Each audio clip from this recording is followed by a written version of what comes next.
Séance houleuse hier soir à l'Assemblée nationale à l'occasion de la niche parlementaire de la France insoumise qui permet à un groupe, vous le savez, de fixer l'ordre du jour dans l'hémicycle. La députée insoumise Caroline Fiat présentait une proposition de loi en faveur de la réintégration des soignants non vaccinés et les débats ont été particulièrement agités. Donc Alexandre Chauveau avec nous. Bonjour Alexandre. Bonjour Romain, bonjour à tous. La majorité a été accusée par la France insoumise d'avoir fait de l'obstruction parlementaire. Oui, parce que la France insoumise semblait sur le point de faire adopter sa proposition de loi. Les Républicains étaient pour, la NUP et le Rassemblement national aussi.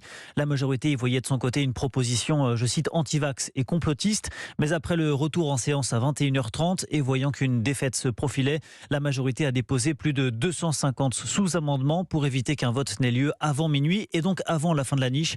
De quoi provoquer la colère d'Olivier Marleix, président du groupe LR à l'Assemblée.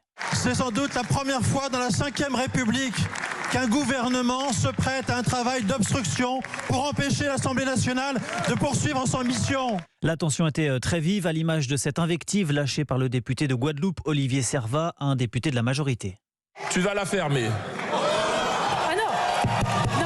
Séance suspendue et ambiance électrique jusqu'à minuit. Finalement, le vote n'aura pas lieu. La rapporteure du texte, Caroline Fiat, ne décolère pas. Lors d'une niche parlementaire, quand le texte est arrêté à minuit, il est dit suspendu.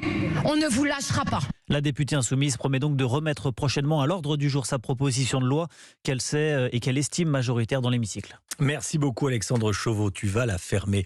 Effectivement, ce ne sont pas des invectives qu'on doit entendre à l'Assemblée nationale où on doit montrer l'exemple, normalement, même si effectivement à l'Assemblée nationale c'est parfois viril, ça chauffe.